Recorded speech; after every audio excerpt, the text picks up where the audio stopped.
So what I'm going to do is give you my background and perspective. And first of all, I'm Irish, not Italian, even though I talk with my hands. Um, and uh, my journey towards science for environment management started with a very traditional science background. So I did my master's, my PhD in seagrass ecophysiology, and you can see here, the little black and white drawing I did of my seagrass study site, which was in my thesis and then associated publications.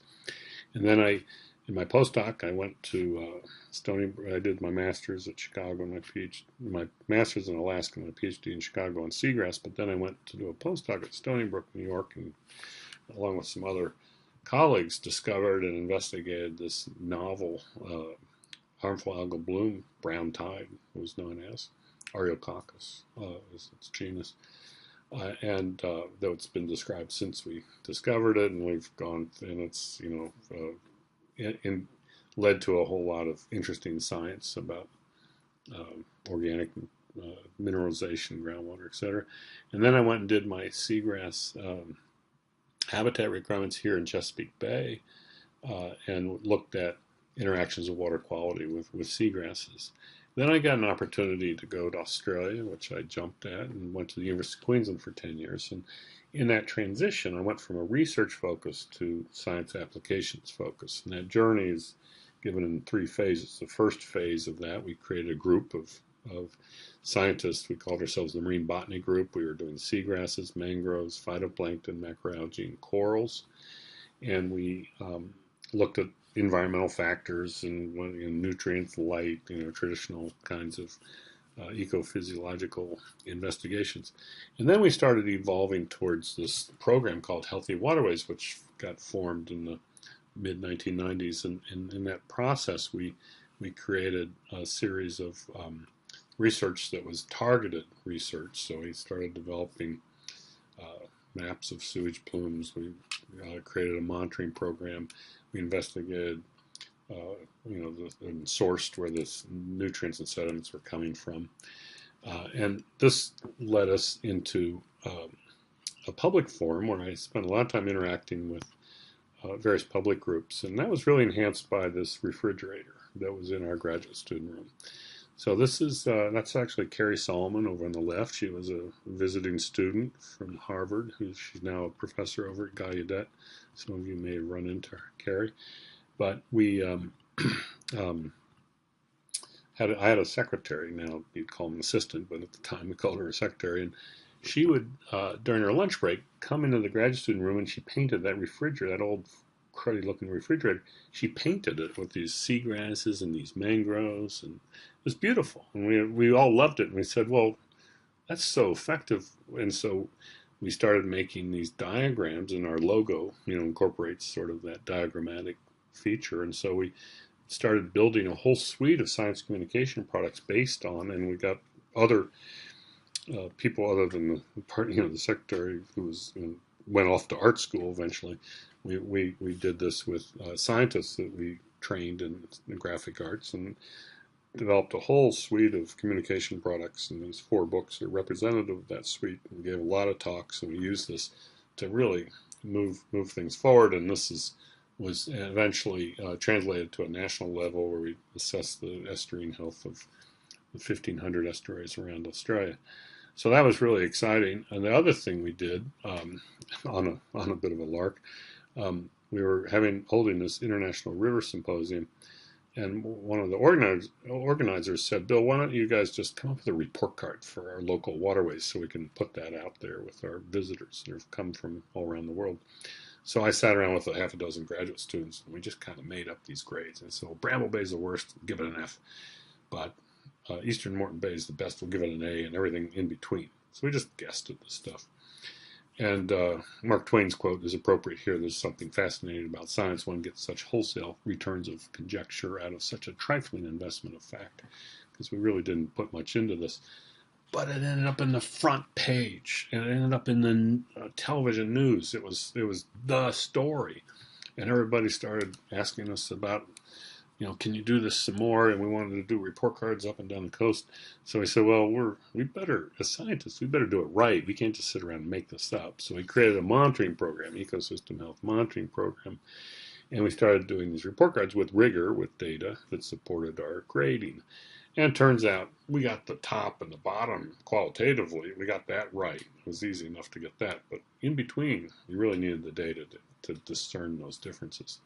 So that developed this ability to come up with this reporting that we decided to bring back to Chesapeake Bay. So when I was hired in 2002 to start up this integration application network, it was I was going to import some of these ideas we developed in Australia. So Don and faculty came up with this new way of, well, they emulated this Boyer report, the Scholarship Reconsidered, which redefined scholarship. Instead of research, teaching, and service, it was discovery, teaching, integration, and application.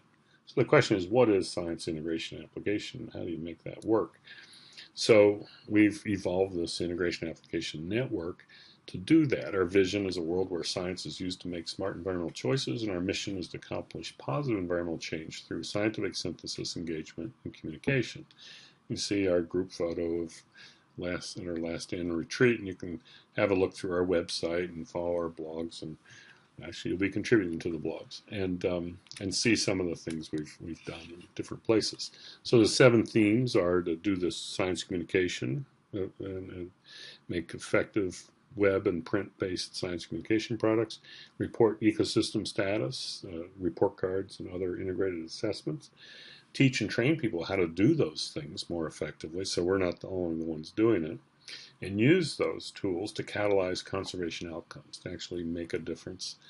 And focus, of course, on our backyard, the Chesapeake Bay, and advance restoration of the bay. Build strategic partnerships, particularly with NGOs. We're working with WWF and the Nature Conservancy these days. And create good citizenship models of how to work effectively together within institutions and with partners. And we've got ourselves our own report card, reporting on ourselves as a way of doing that. So in terms of sort of this philosophy, I'm going to turn your attention to this book that I co-wrote with Peter Oliver called Dancing with Dugongs. Dugongs are these large marine mammals related to manatees and the subtitle is Having Fun and Developing a Practical Philosophy for Environmental Teaching and Research, and you can access the whole book at Ian Press or the Apple iBook store. And it was a collaboration with this fellow, Peter Oliver, who was a good colleague of mine in Australia, who was tragically a non-smoker, was diagnosed with lung cancer, and given a relatively short prognosis for his lifespan. I said, Peter, why, you've got to write a book. And he said, okay, on one condition, that we do it together. So we wrote this book, and I'm going to just pull out a few things from it. I'm going to start with 6 words that come from the Greeks. The first of those words is nous, which meant or means the intellect or understanding. So this is having good sense, and sort of this fundamental understanding of the earth, water, fire, air, the elements that describe what we see. And then Sophia, which is the root of philosophy, the love of wisdom. Sophia is wisdom, theoretical wisdom, is book smart. It's putting together data into information, into knowledge, ultimately into wisdom. And these two things work kind of as as partners. So you need to be, you need to have the intellect and understanding, and you need to have the wisdom to pull it together. And then 2 other words are techne, which is the craftsmanship or art, and episteme, which is the knowledge, and usually as a developing paradigms, for example, where you have these interconnected network of knowledge. And then my 2 favorite words are these Greek words praxis, which is defined as thoughtful, practical doing. And those seem like contradictory things, thinking and doing. But putting those together is what's really exciting. And so it's both practice and reflection. And we used as symbols Rodin's thinker and two hands to connote the head and the body. And then the other, phronesis, which is a Greek word for practical wisdom. And this is where you bring values and knowledge together. And it's really one way of thinking in a lot of terminology these days is emotional intelligence. So praxis and phronesis are really what we try to aspire to.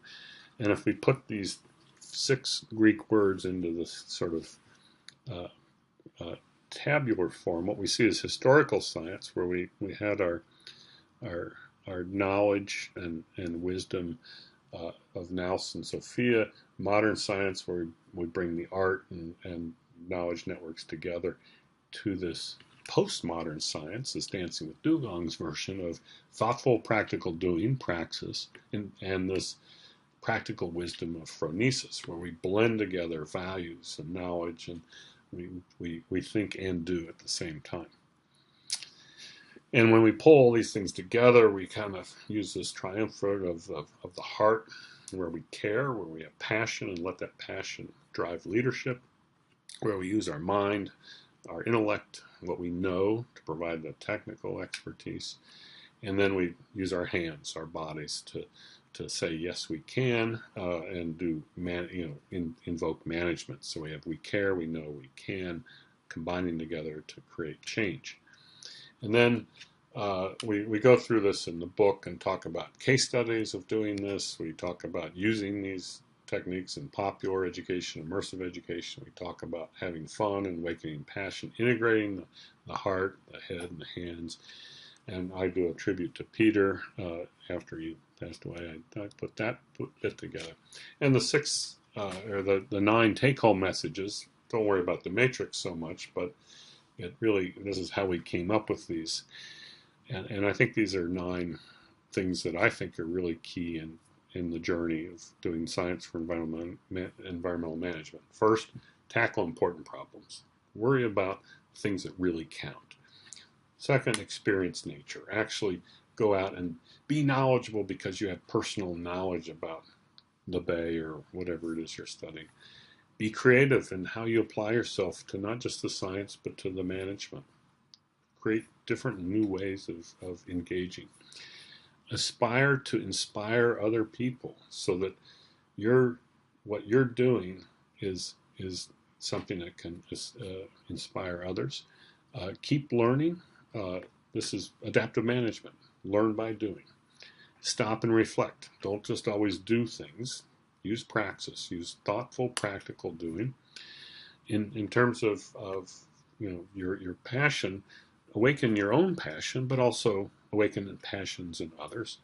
Have fun while you're doing it. Don't just get so focused on the work. Stop and have fun. Make fun of yourself. Make fun of your friends and colleagues, and they'll enjoy it and want to do more. And ultimately enjoy the journey that you're on, because it's an exciting journey. Science for environmental management is a very fulfilling, satisfying thing, because you're doing good science, but you're doing it in a way that actually makes a difference. So I hope these give you a little insight into the kinds of things that drive me and why I'm interested in this topic and in teaching this class. Thanks.